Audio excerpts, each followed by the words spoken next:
ரத்தத்தை சிந்தினார். கல்வாரி ரத்தம் உனக்காக எனக்காக. ஹல்லேலூயா. வேதம் சொல்லுகிறது, ரத்தம் சிந்துதல் இல்லாமல் பாவம் மன்னிப்பு இல்லை. ரத்தம் சிந்துதல் இல்லாமல் பாவம் மன்னிப்பு இல்லை. ரத்தம் சிந்துதல் இல்லாமல் பாவம் மன்னிப்பு இல்லை. ஹல்லேலூயா. மனிதனுடைய பாவத்திற்கு ஒரு மிருக ஜீவன்கள் வழியாக வேண்டும். ஆண்டவராகிய தேவன் அவர் ஆட்டுக்குட்டியாக ஒரு மிருகத்திற்கு ஒப்பாக ஆண்டவரது தாமை வழியாக கொடுத்து ஆண்டவர் பிசாசின் கையில் இருந்து நம்மை தூக்கியிருக்கிறார். பிசாசின் பிடியிலிருந்து அவனுடைய ஆளுகையிலிருந்து அவனிடத்திலிருந்து தேவனை தூக்கியிருக்கிறார். கர்த்தரை ஸ்தோத்திரம். உள்ளத்தில் ஆழக்கிறது. நீங்க சொன்ன தேவனை துதிக்க வேண்டாம். ஆண்டவர் உனக்காக உயிர் கொடுத்தது தியாகம் என்று சொன்னார். அந்த தியாகத்திற்காக தேவனுக்கு நன்றி சொல்லி ஆண்டவரை துதிக்கிறார். ஹல்லேலூயா. தியாகிகள் என்று ஒரு நாள் உண்டு, தியாகிகள் நாள். அந்த நாளிலே எல்லா தியாகிகளை நினைவு கொண்டு பெரிய பெரிய பேனர்களை வைத்து பெரிய பெரிய பேனர்களை கட்டி போஸ்டர்கள் அடித்து இந்த தேசத்திற்காக தியாகியாய் மறித்தவர்கள் என்று சொல்லி என்று அவர்கள் நினைவு நாளை கொண்டாடுகிறார். உண்மையான தியாகியா இருந்தார். ஓ, நம்முடைய ஆண்டவராக இயேசு கிறிஸ்து. செல்லுங்களே, உண்மையான தியாகி இயேசு கிறிஸ்து இந்த உலக மக்களுக்காக, உலக ஜனங்களுக்காகவே ஒட்டுமொத்த உலக மக்களுக்கு ஆண்டவர் உயிர் கொடுத்தார். உலக மக்கள் எல்லோருக்காக ஆண்டவர் தம்முடைய உயிரை தியாகம் பண்ணினார். ஏற்றத்தாழ்வில்லாமல் எல்லா மனுஷனும் தான் படைத்த மண்ணைகள் தன்னுடைய பிள்ளைகளாய் கர்த்தர் ஆண்டவர் தம்முடைய ஜனங்கள் அத்தனை பேருக்காக ஜீவனை கொடுத்தார். ஹல்லேலூயா. ஹல்லேலூயா. அதை மனதில் வைங்க. வேதம் சொல்லுகிறது, பரமண்டலத்தில் இருக்கிற பிதாவே, பரமண்டலத்தில் இருக்கிறவரை நோக்கி பாருங்க. ஆமென். ஹல்லேலூயா. இயேசு கிறிஸ்துவை நாம் சாதாரணமாக கீழ் நோக்கி பார்க்க கூடாது. அவரை மேல் நோக்கி பார்க்க வேண்டும். அப்பாவை மேல் நோக்கி பார்க்க வேண்டும். அப்பாவை மேல் நோக்கி பார்க்க வேண்டும்.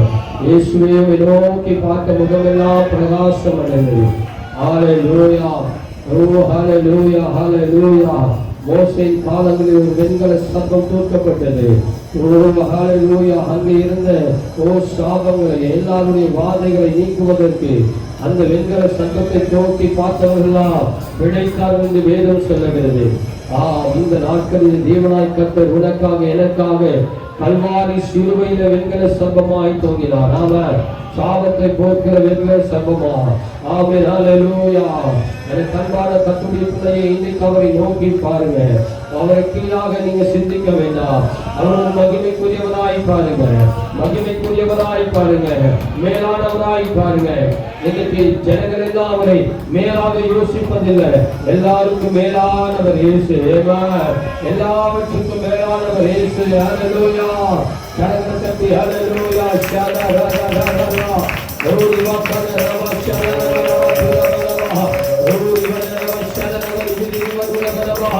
ஹல்லேலூயா. அவரை தியாகியாய் பார்க்கிறவர்கள், மேலானவர்களாய் பார்க்கிறவர்கள் வடக்கத்தில் ஆண்டவரை நோக்கி ஆராதனை செய்யுங்க. ஹல்லேலூயா. தாவீது சொல்லுகிறார், கர்த்தரை நான் எப்பொழுது எனக்கு வைத்திருக்கிறேன். அவருடைய வலது பக்கத்தில் இருக்கபடியா நான் அசைக்கப்படுவதில்லை. கர்த்தரை நான் முன்வைத்திருக்கிறேன். ஆகையால் நான் தள்ளாடுவதில்லை.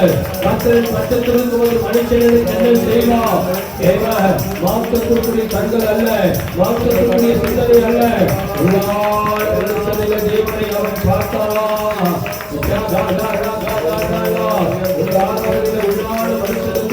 ஆண்டோட சிலுவை காட்சியை பாருங்க. ஆண்டோட சிலுவை காட்சியை பாருங்க. ஆண்டோட சிலுவை காட்சியை பாருங்க. ஆண்டோட சிலுவை தியானத்தை பாருங்க. ஆண்டோட துடித்த துடிப்பை பாருங்க. ஆண்டோட சிந்தின ரத்தத்தை பாருங்க.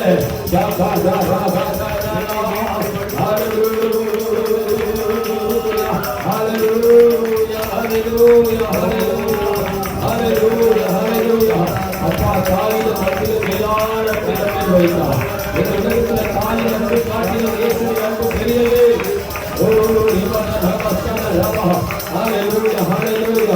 இந்த உலகத்தினுடைய பெற்ற தாய் அவருடைய ரத்தத்தை தான் பாலாக கொடுத்தார். ஆனால் ஆண்டவராக இயேசு கிறிஸ்து ரத்தத்தையே இந்த உலகத்தில் உலகமாக சிந்தினார். ஓ ஹல்லேலூயா. ஹல்லேலூயா. கரங்களை தட்டி அப்பாவுடைய ரத்தம் உன் சிந்தையை மாற்றியது அப்பாவுடைய ரத்தம், உன் பாவத்தை போக்கியது அப்பாவுடைய ரத்தம், உன் சாபத்தை உடைத்தது அப்பாவுடைய ரத்தம், ராஷ்ட மோசங்களை விலக்கி காத்தது அப்பாவுடைய ரத்தம், உன்னை விடுதலையாக்கியது அப்பாவுடைய ரத்தம், உன்னை விடுதலையாக்கியது அப்பாவுடைய ரத்தம், உன்னை விடுதலையாக்கியது ஏசாவுடைய ரத்தம், உன்னை விடுதலையாக்கியது.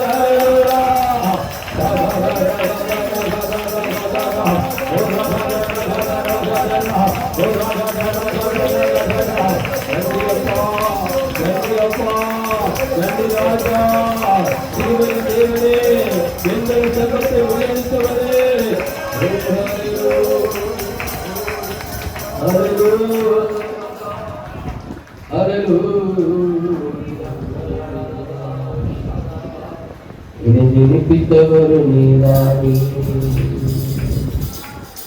இதை பெற்றெடுத்தவரும் நீதானே, எனக்கு பெருவற்றவரும் நீதானே, என்னை வளர்த்தவரும் நீதானே, என்னை ஜெனிப்பித்தவரும் நீதானே, என்னை பெற்றெடுத்தவரும் நீதானே,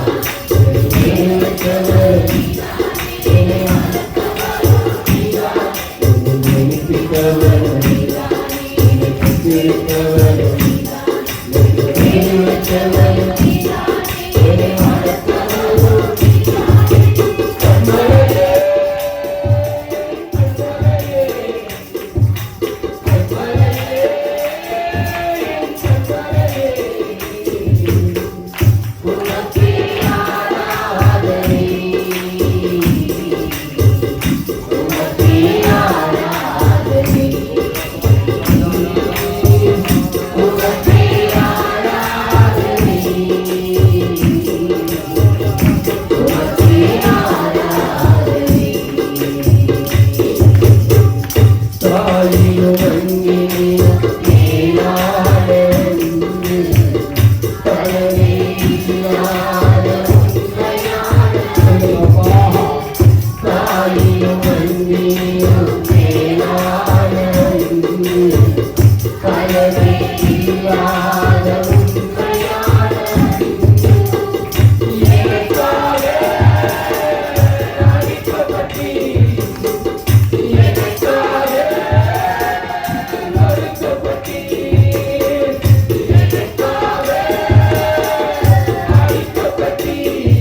ஜீவனை தந்தீரே.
அப்பாவை துதிங்க. ஏன் ஆண்டவர் சிலுவையில் தொங்குறார் தெரியுமா? உடனே அவங்களை சாகரித்திருக்கிறார். அப்பாவை அவங்க சேர்ந்து ஏசப்பாவை சித்திரவதை பண்ணி கொஞ்சம் கொஞ்சமா சாகணும்னு நினைச்சு அவங்க சிலுவையில் அப்பாவை தொங்க வச்சாங்க. ஆனா வேதம் சொல்லுகிறது, இந்த போட்சேவன் ஓடி போய் பிரார்த்தனை சொல்லுகிறார், அவர் செத்து போயிட்டாரு, இறந்துட்டாரு. அவன் காரியத்தை சொல்றாங்க. வசனத்தை தியானிக்கும் போதுதான் நான் பார்த்தேன். இவன் சொல்லுகிறான், இவ்வளவு சீக்கிரமாவா? என் இயேசுவை ஒருவனாலும் சாகடிக்க முடியாது. அவரே தன் ஜீவனை கொடுத்தவர். இந்த உலகத்தில் மனிதர்கள் இயேசுவை சாகடிக்க முடியாது. வேறு சொல்லி இதற்குள்ளே அவன் செத்து விட்டாரா? அவன் சாகடிக்கவில்லை. என் தேவன் அவன் சாகடிக்க ஒப்பு கொடுக்கப்பட்டாலோ அவர்தான் ஜீவனை விட்டார். கைகள் தட்டி கத்தரை சொற்கடிப்போம். அவர்தான் ஜீவனை விட்டார். இந்த உலகத்தின் அதிகாரிகள் அவருடைய ஜீவனை எடுக்க முடியாது. அவர் ஜீவனை அளிக்க முடியாது.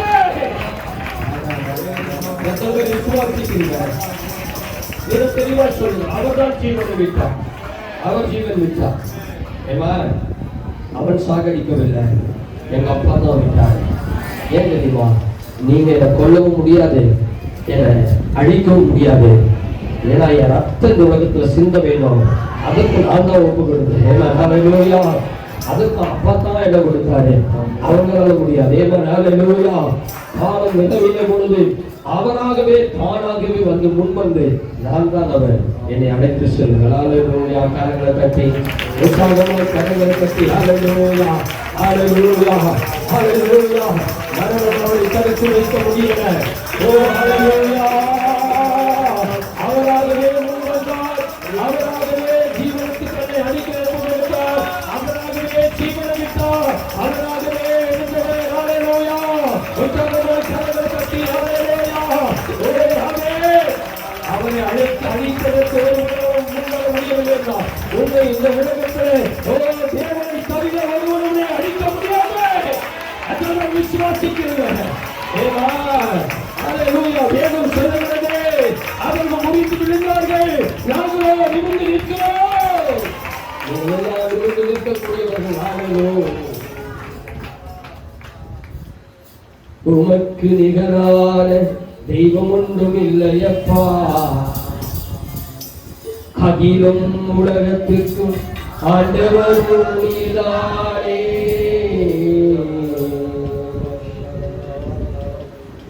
உமக்கு நிகரான தெய்வம் ஒன்றும் இல்லையப்பா. அகிலும் உலகத்திற்கும் ஆண்டவரும் நீதானே.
என் சிலுவையிலே வருகிற பிள்ளைகள் ஒரு வாரத்தோடு கூட தாகத்தோடு கூட வருகிறது, பாவத்தோடு வருகிறது.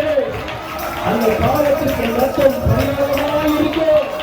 தாகத்திற்கு எச்சரித்து வந்த தண்ணீரை தாகத்தை தீர்க்கக்கூடியதாக இருக்கும். நீ பாவத்தை சுமந்து கொண்டால் உனக்கு விடுதலை. நீ தாகத்தோடு வந்தாலும் தாகம் தீர்க்கிற ஜீவனத்தை அவர்களுக்கு பணப்பட்டு வாழ்ந்திருக்கிறது. நீ தாகம் அடைவதில்லை, உன் குடும்பத்தை கொடுத்து இயக்குவதில்லை. ஓ ஹல்லேலூயா. சிலுவையில் வந்திருக்கிற தேவ பிள்ளையே, சிலுவை சாதாரணமானது அல்ல. இயேசு சுமந்த சாதாரணமான சிலுவை அல்ல. எனக்கு அன்பான கர்த்தருடைய பிள்ளையே, அத்தனை மரண வேதனையிலும் ஏழு பூரணமான மகிமையான ஆசீர்வாதத்தை கர்த்தர் நமக்கு சிலுவையிலிருந்து கொடுத்தாரே.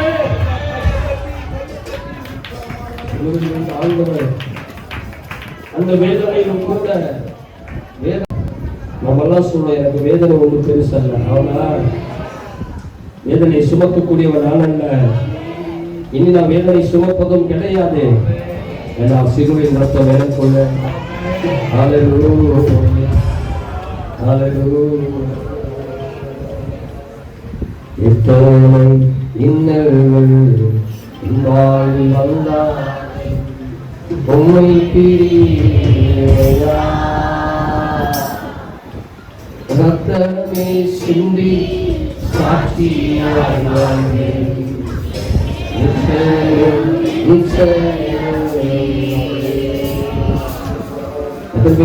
சிலுவை ஞானத்துல, சிலுவை நாளில இந்த வார்த்தை உங்களால சொல்ல முடியுமா? சொல்ல முடியுமா? ஒரு பேங்க் லீடர் இருக்கிறாங்க. அந்த பேங்க் லீடர் எந்த கொள்கையில போறாங்களோ அந்த கொள்கையின் அடிப்படையில் தான் பேங்க் லீடர் கீழே இருக்கிறவங்க செய்யணும். என்னுடைய லீடர், என்னுடைய தலைவர், என்னுடைய ரட்சகர், அவருடைய நோக்கம் என்ன தெரியுமா? என் மக்களுக்காக நான் உயிரை தியாகம் செய்யணும். நீங்க என்ன செய்வீங்க? எத்தனை இன்னல் வந்தாலும் என் அப்பாவுடைய அந்த சிலுவை நிழலிலிருந்து நான் வெளியே போகவே மாட்டேன். ஆமா சொல்லுங்க. எத்தனை இன்னல்கள்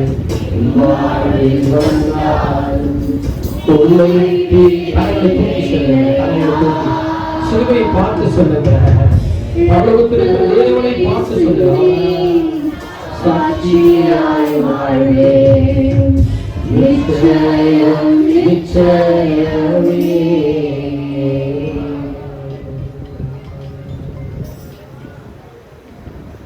அன்பாடி சீக்கிரம் அன்பின் பிறந்தவர்கள் இந்த பாதங்களை அர்ப்பணிக்கிறோம்.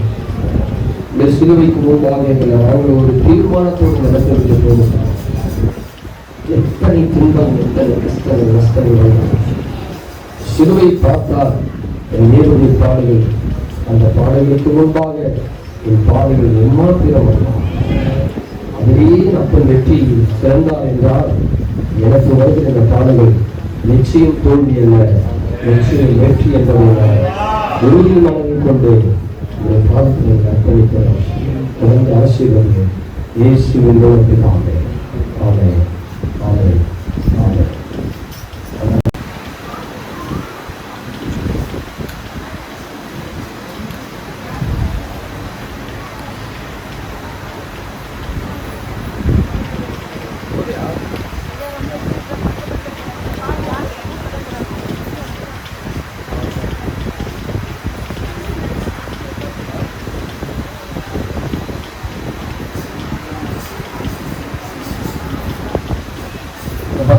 முன்னாடி வந்துடலாம்.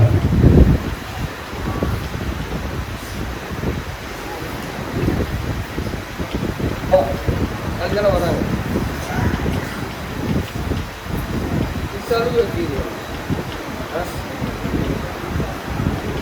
வாங்க, முன்னாடி வாங்க.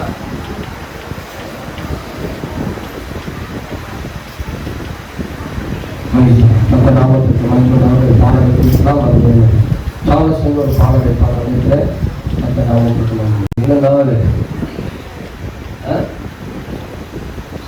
என்ன நாள் உயிர் திறந்தானா சொல்ல மாட்டேங்க.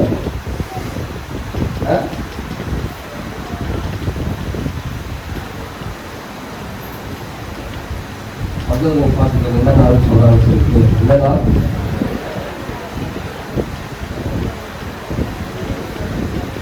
சரிங்களா? கேளுங்கம்மா, நீங்க என்ன நாள் கேளுங்க. எனக்கு என்ன நாள் என்ன சொன்னாங்க அவங்க?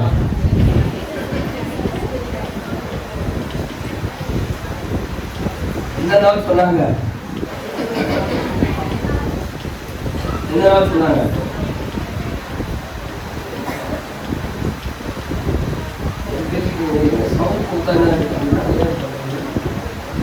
எனக்கு என்ன நாள் சொன்னாங்க சொல்லுங்க. பக்கத்துல இருந்து கேளுங்க. எனக்கு கேட்கல தம்பி. அப்படியே அவங்க வீடியோ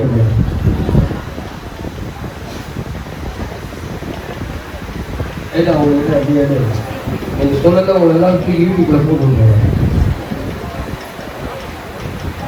எனக்கு என்ன நாள் சொல்லுங்க. எனக்கு என்ன நாள் கையில தூக்கி சொல்லுங்க. எனக்கு என்ன நாள்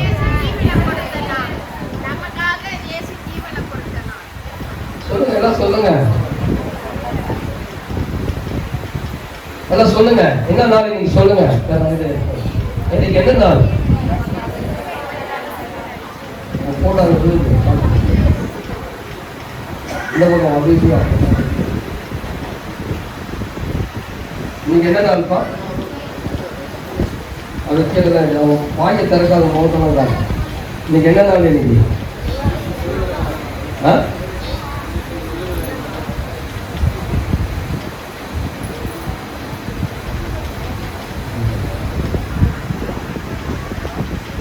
40 நாள் போட வச்சு. இந்த 40 நாள் போடாதவங்களாம் வாயை திறக்க மாட்டீங்க. ஏன்னா எல்லாம் திணிட்டீங்க.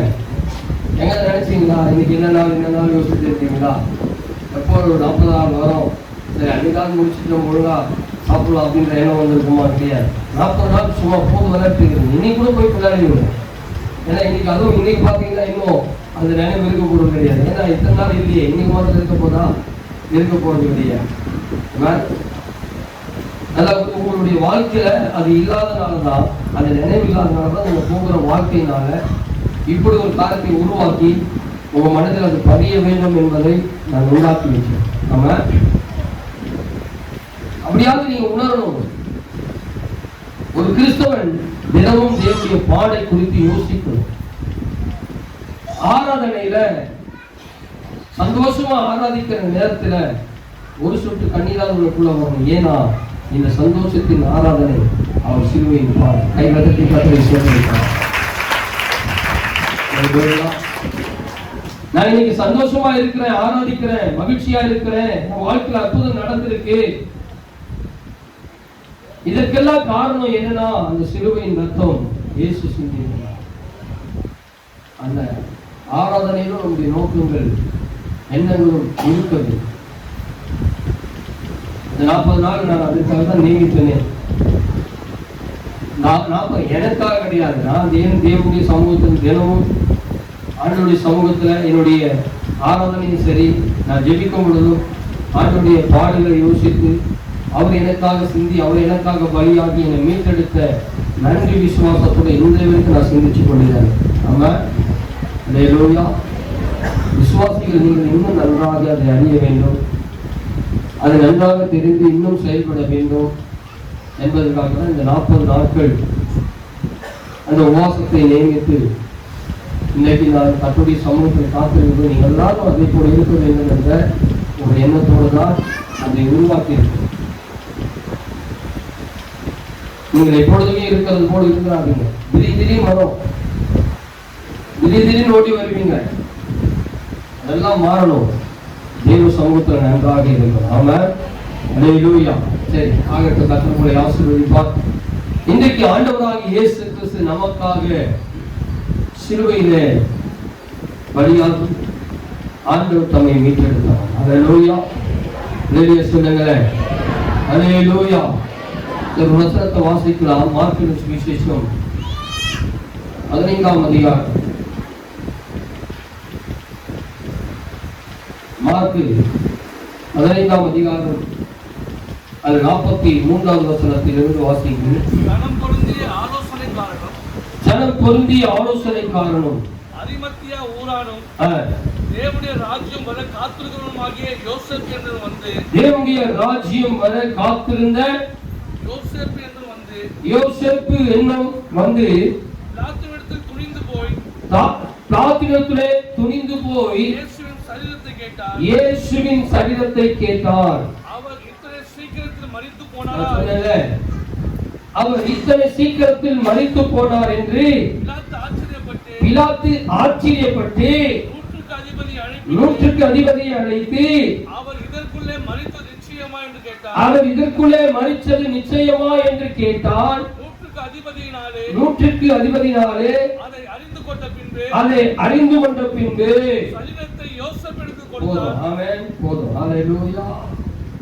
சொல்லுங்களேன். இன்னைக்கு இந்த சிலுவை நாட்களிலே நாம் அறிந்து கொள்ள வேண்டிய ஒரு காரியத்தை நான் உங்களுக்கு சொல்லுகிறேன். வேதம் சொல்லுகிறது, நான் ஆராதிக்கும் பொழுது நான் உங்களுக்கு சொன்னேன், பிலாத்து இயேசு கிறிஸ்து இவ்வளவு சீக்கிரம் சாவார் என்று அவனுக்கு எண்ணங்கள் இல்லை. ஆனால் செத்து விட்டார், மரித்து விட்டார் என்று சொல்லப்படுவது ஆச்சரியப்படுகிறார். ஏனென்றால் இயேசு கிறிஸ்து சீக்கிரத்தில் சாகக்கூடாது, அணுவணுவா சித்திரவதையோடு கூட சாக வேண்டும் என்று அவன் எண்ணினான். ஆனால் ஒன்று தெரிந்து கொள்ள வேண்டும், மரணம் அவனால் உருவாக்க முடியாது, என் அப்பா தீர்மானித்தார். அல்லேலூயா, ஆமென் சொல்லுங்களேன்.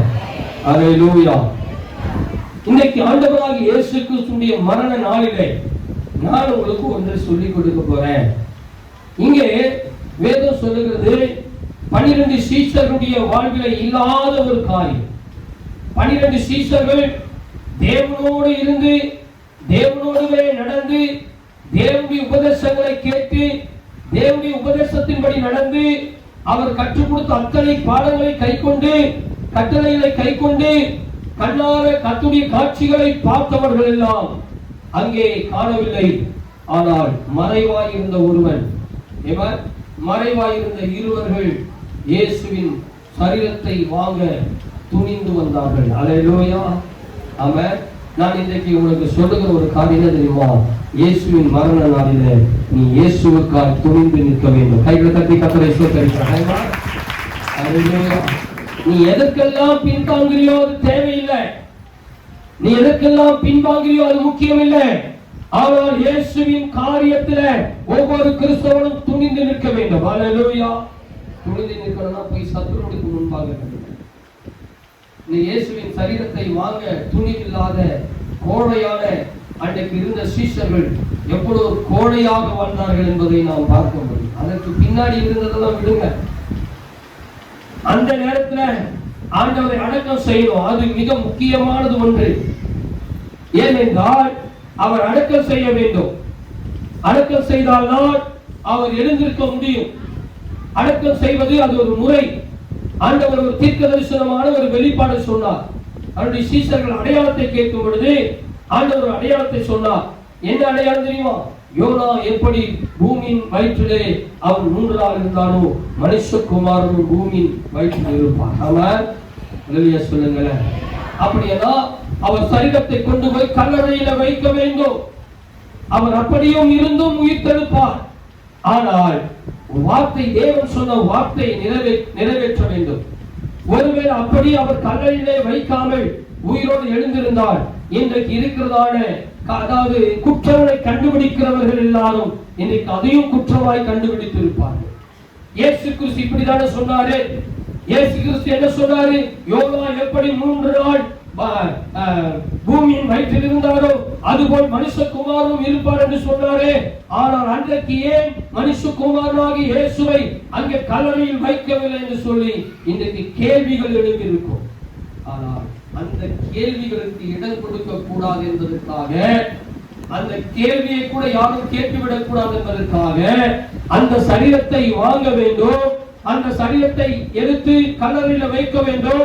ஆனால் அன்றைக்கு அந்த துணிவுள்ள ஒரு மனிதர்கள் ஒருவரும் சத்தியத்தை கேட்டவர்.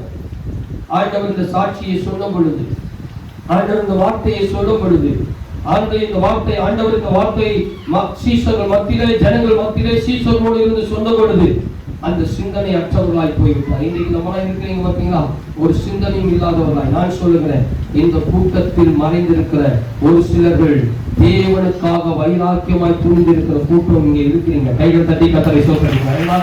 அல்லேலூயா. இந்த இடத்திலோ இந்த கூட்டத்திலோ தேவனுக்காய் துணிந்து வாழக்கூடிய கூட்டத்தார் சில நபர்கள் இருக்கிறீர்கள். ஆண்டவர் சொல்லுகிறார், நீ சீக்கிரத்தில் எழுந்து எனக்காக துணிந்து நிற்பார். கைகள் தட்டி கர்த்தரை ஸ்தோத்திரிக்கிறார். அல்லேலூயா. நான் தீர்க்கதரிசனமாய் சொல்லுகிறேன், அங்கே 12 சீஷர்களை காட்டிலும் மறைவாய் 2 பேர் வாழ்ந்து கொண்டிருந்தார்கள். ஒருவன் யோசேப்பு, இன்னொருவன் நிகதோமி. ஆமென். அல்லேலூயா.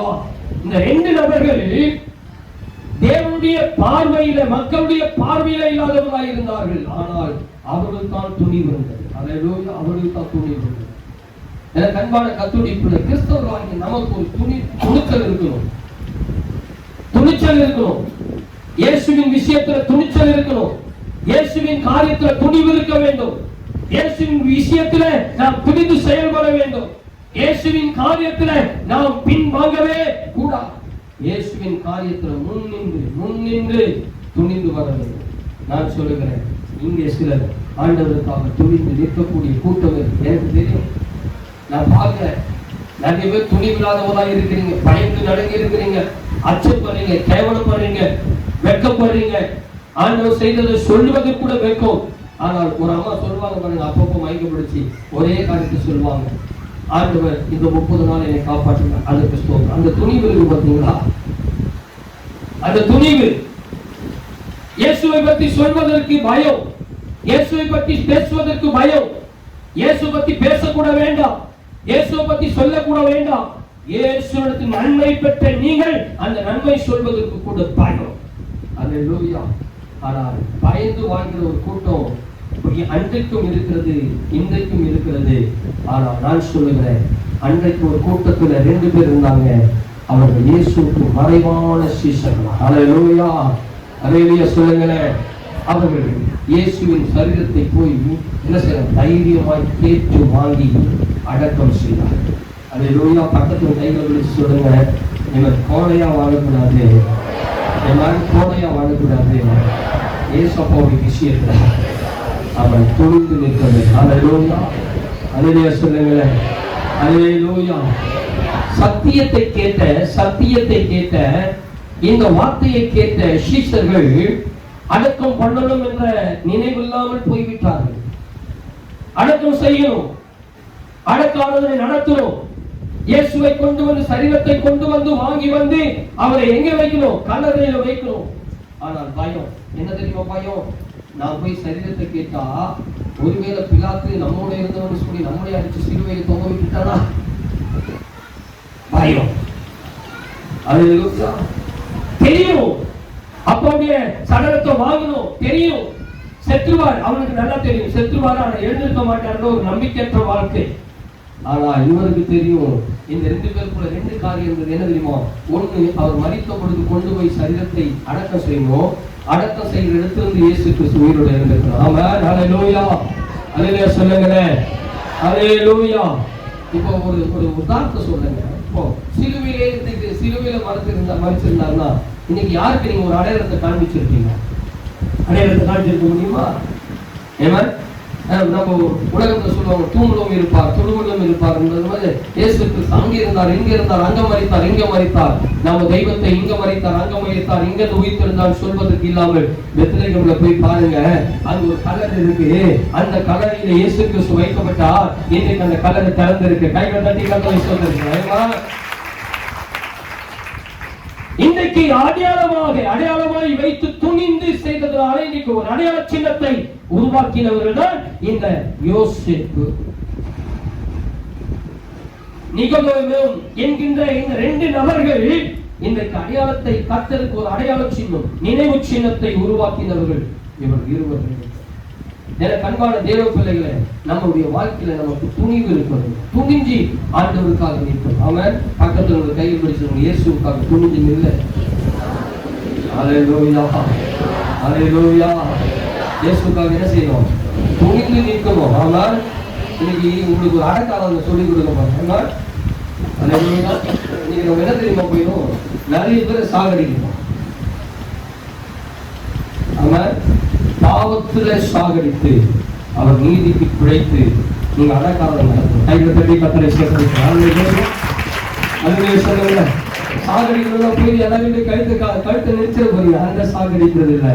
ஏமா ஒவ்வொருத்தரும் நீங்க துணிந்து போய் இயேசுவின் அன்பை சொல்லி, சிலுவின் அன்பை சொல்லி, அவர் எப்படி இயேசு கிறிஸ்துவை கொண்டு வந்து அவருடைய சடலத்தை கொண்டு வந்து அவர் ஜீவனை இழந்த பின்பு அவர் சடலத்தை கொண்டு வந்து ஒரு கல்லறையிலே வைத்து அந்த கல்லறையை அடையாளமாய் வைத்து அந்த அடையாளத்தின் சின்னமாக இன்றைக்கு எப்படி மற்றவர்களுக்கு முன்பாக நிறுத்தினார்களோ, இன்றைக்கு நீங்க மற்றவங்களை அடையாள சின்னமா மாற்றணும். அல்லேலூயா.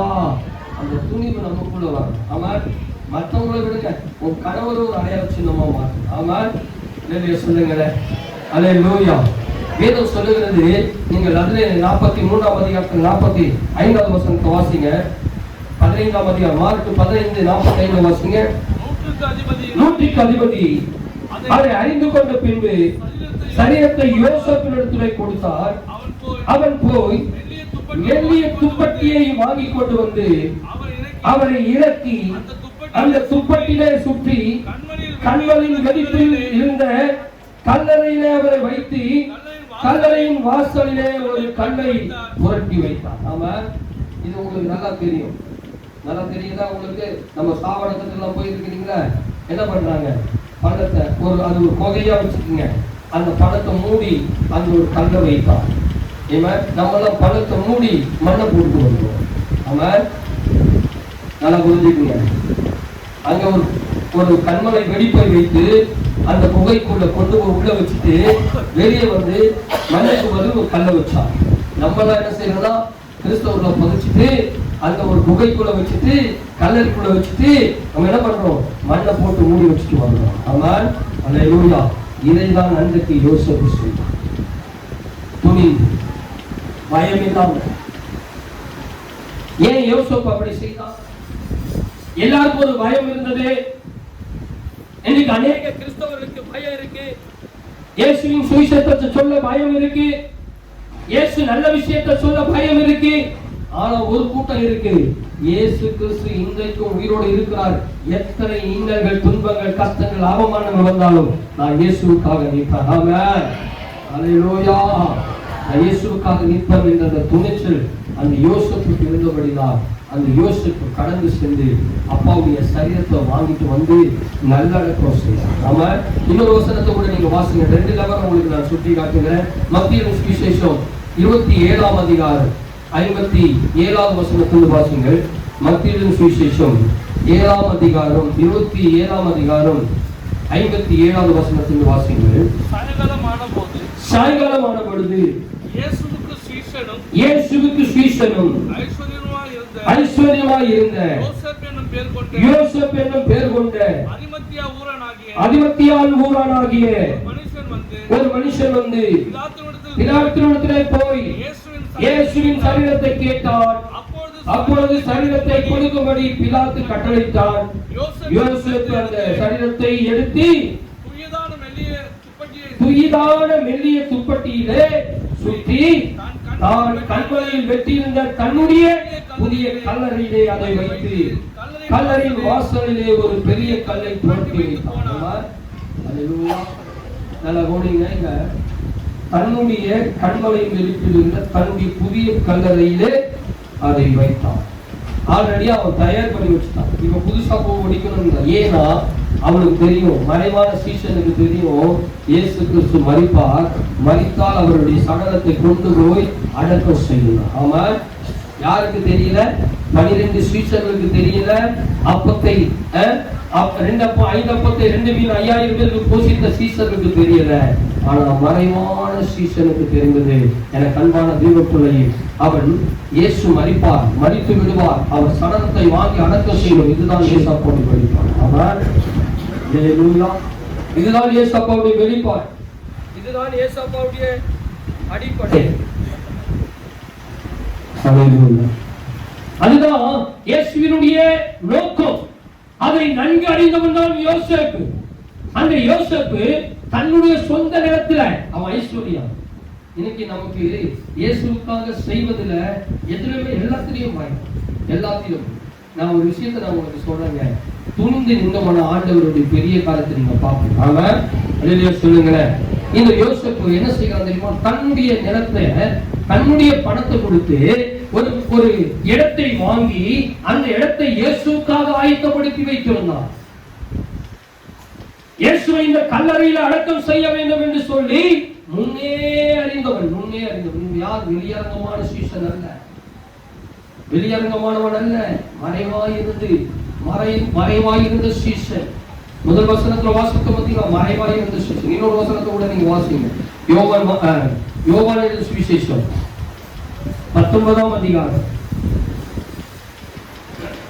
38வது வசனத்தை வாசிங்க. இவைகளுக்கு பின்பு அரிமத்தியா ஊரானும் யூதனுக்கு பயந்ததினால் இயேசுவுக்கு அந்தரங்க சீசனமாகிய யோசேப்பு இயேசுவின் சரீரத்தை எடுத்துக்கொண்டு போகும்படி பிலாத்துவிடத்தில் உத்தரவு கேட்டான். பிலாத்து உத்தரவு கொடுத்தான். ஆகையால் அவன் வந்து இயேசுவின் சரீரத்தை எடுத்துக்கொண்டு போனான். நல்லா ஓடுங்க. இங்க ஒரு 21 வெளிப்படுத்தலாம். ஆரம்பத்தில ஒரு ராத்திரியிலே இயேசுவிடத்திலே வந்து நிக்கோதேமு என்பவன் வெள்ளை போலவும் கரிய போலவும் கலந்து ஏறக்குறைய 100 நாட்கள் கொண்டு வந்தார். அவர்கள் இருவரும் சேர்ந்து இயேசுவின் சரீரத்தை எடுத்து யூதர்களுக்குள் அடக்கம் பண்ணினார்கள். அடக்கம் பண்ணும் முறையின்படி அவர் என்ன செய்தாங்களா? அதை சுகந்த வர்க்கங்களுடனே சீலையை சுற்றி கட்டினார்கள். அவர் சிலுவையிலிருந்து அறையப்பட்ட இடத்தில் ஒரு தோட்டம் இருந்தது. இந்த தோட்டம் தான் யோசேப்பு வாங்கி வச்ச தோட்டம். கைகள் தட்டி கத்தரை சொல்லிருக்கலாம். ஒரு நாள் தாங்க, ஒரே நாள் ஒரு ராத்திரி வந்து அந்த நிக்கதோ என்கின்ற அந்த அவன் ஒரு போதகர், யூதர்களுக்கு போதகர். அந்த மனுஷன் ஒரு ராத்திரி வந்து சந்தேகத்தை கேட்டு கடந்து சென்றவன். சந்தேகத்தை கேட்டான். ஆண்டவரிடத்தில் வந்து சந்தேகத்தை கேட்டான். அவனுக்கு ஒரு சந்தேகம், இவர் கிறிஸ்துவா என்கின்ற சந்தேகம். சந்தேகத்தில் வருகிறார். அவனுக்கு ஒரு வெளிப்பாடு சொல்லுகிறார். பிறக்க வேண்டும், இரண்டாவது பிறக்க வேண்டும் என்ற அந்த பிறப்பை குறித்து சொல்லுகிறார். அதை கேட்டு அன்றை இரவோடு கூட போய்விட்டார். அன்றை இரவிலிருந்து இயேசுக்காக மறைந்து வாழ்ந்தவர் அவன். ஹல்லேலூயா, ஹல்லேலூயா சொல்லுங்க. நீங்க காலகாலமா சத்தியத்தை கேட்டுட்டா கூட இயேசுக்காக உங்களால துணிந்து நிற்க முடியும். இன்னும் 10 வருஷம் சொன்னா கூட உங்க மனசு இயேசுவுக்கு துணிஞ்சு நிற்காது.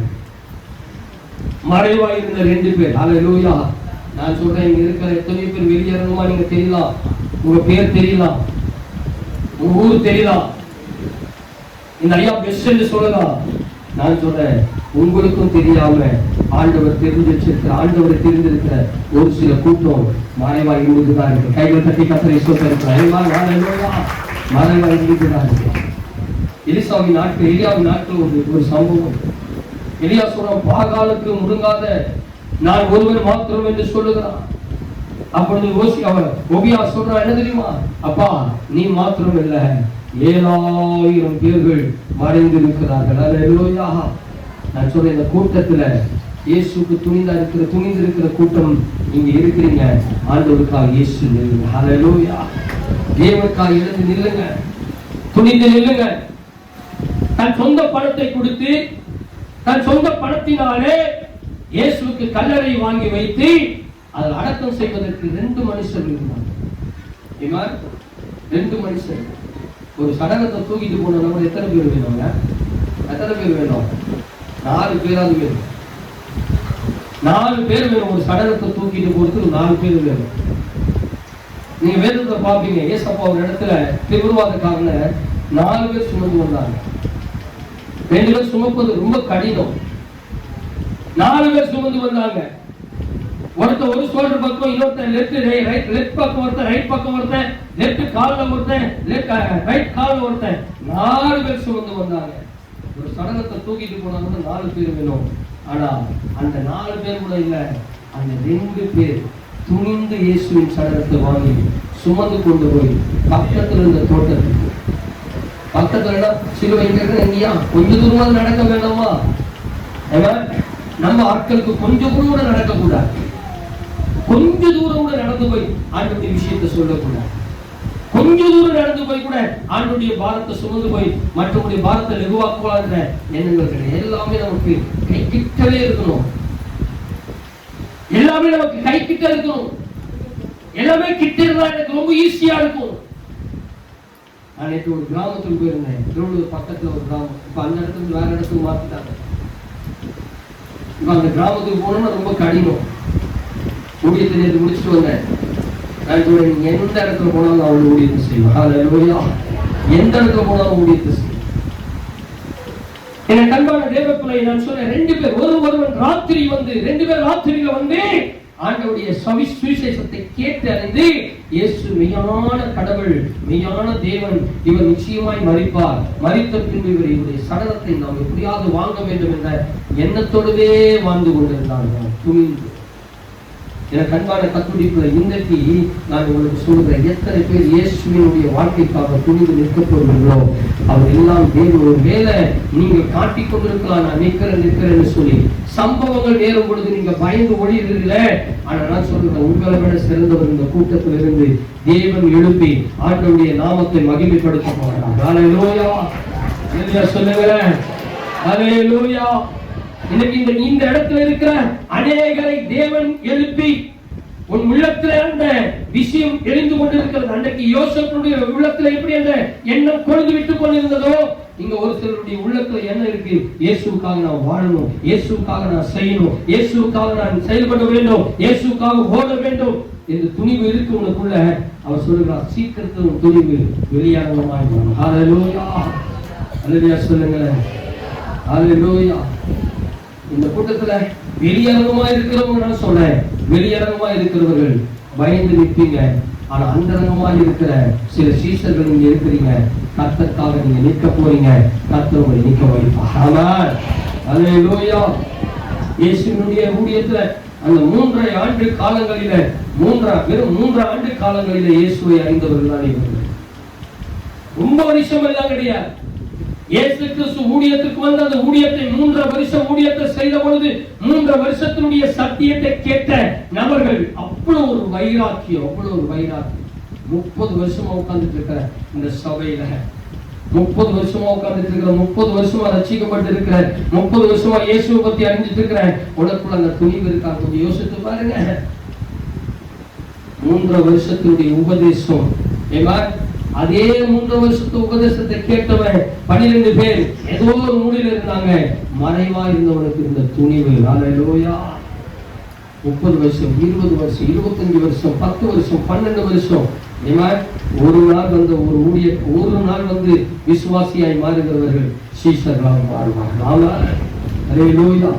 தம்பி மாற்றி இருக்கிறார். போன ஜனவரி மாதம் தான் அவரை நான் பார்க்கிறேன். முன்வாரம் கூட சபைக்கு வரல, ஒரே ஒரு நாள் தான். அன்னைக்கு முன்வாரத்தை சொல்ல நான் ஞானஸ்தானம் எடுக்க போறேன். ஒரே நாள் ஞானஸ்தானம் எடுத்த அன்றையிலிருந்து இன்னைய வரையும் இயேசு வீட்டு பின்வாங்காமல் கர்த்தருடைய ஊழியத்தில் நிற்கிறார். கையில தட்டி கர்த்தரை சோத்தரிக்கிறாங்க. அவருடைய சம்பளம் பார்த்தீங்கன்னா தினமும் வேலைக்கு போயிட்டு வந்தாருன்னு ஒரு மாசத்துக்கு 50,000 ரூபாய் சம்பாதிக்கலாம். 10 நாள் போயிட்டு வந்தாருன்னா 18,000 ரூபாய், 10 நாள் போயிட்டு வந்தாருன்னா 18,000 ரூபாய், 20,000 ரூபாய். இன்னைக்கு அவர் ஊழியத்துக்கு போயிருக்க வேண்டியது, வேலைக்கு போயிருக்க வேண்டியது. போன முறை போயிட்டு வந்துட்டாரு, இந்த முறை சொல்லிட்டாரு, இந்த மாசம் முழுவதும் நான் வர முடியாது, ஏனால் என் அப்பாவுடைய உயிர்த்தொழில் நாள் இருக்கிறது. கைகளை தட்டி கத்தரை பின்னாடி வரவங்க கூட தேவனுக்கு துணிச்சலா நிற்பாங்க. எனக்கு அன்பான தேவனுடைய பிள்ளைகள், துணிந்து இருக்கிறது. பக்கத்துல கையில் பிடிச்சிருங்க, இனிமேலாக துணிந்து இருங்க, இனிமேலாவது துணிச்சலா இருங்க. போதும் மறைஞ்சு வாழ்ந்ததல்ல. ஹல்லேலூயா. போதும் மறைஞ்சு வாழ்ந்ததல்ல. சொல்லுங்க, போதும் மறைஞ்சு வாழ்ந்ததல்ல, துணிந்து இருங்க. ஆமென், ஹல்லேலூயா. நீ நிக்கலையால கூட உன் பக்கத்துல இருக்கவங்க நிற்பான். ஆமென், ஹல்லேலூயா. சொல்லுங்க, இப்படியே சொல்லுங்க, நீ நிக்கலையா கூட உன் பக்கத்துல இருக்கவங்க நிற்பாங்க. ஆமென், ஹல்லேலூயா, ஹல்லேலூயா. உன் பக்கத்தில் இருக்கிறவரை கர்த்தர் எடுத்து நிக்க வச்சு அவர் சடலத்தை அடக்கம் செய்ய ஒரு 2 மனுஷனை கர்த்தர் எழுப்பினது உண்மையானால் உன் பக்கத்தில் இருக்கிற கர்த்தர் நிக்க வச்சு அவர் சாட்சியை சொல்ல வைப்பார். ஹல்லேலூயா. அவர் சத்தியத்தை சொல்ல வைப்பார், அவர் மகிமையை சொல்ல வைப்பார், அவருடைய நாமத்தை உயர்த்த வைப்பார், அவர் நாமத்தை போற்ற வைப்பார், அவர் மூலமாய் பலத்த காரியத்தை செய்ய வைப்பார். ஆமா, ஹல்லேலூயா. எனக்கு அன்பான கர்த்தருடைய பிள்ளைகளே, இப்படி மறைவானது தேவனுடைய சீஷர்கள் உடைய குணங்களை நான் சிலதை சொல்லிட்டு நாம் என்ன செய்ய வேண்டும் என்பதை நாம் சொல்லிவிடலாம். எடுத்த ஒரு வாசிங்கள் லூக்காவின் சுவிசேஷம் 23ஆம் அதிகாரம் அதில் 50வது வசனத்தை. லூக்காவின் சுவிசேஷம் 23ஆம் அதிகாரம். யோசேப்பு என்னும் பேர் கொண்ட ஒரு ஆலோசனைக்காரன் இருந்தார். அவன் உத்தமனும் நீதிமானுமாய் இருந்தான். அவன் யூதருடைய பட்டணங்களிலே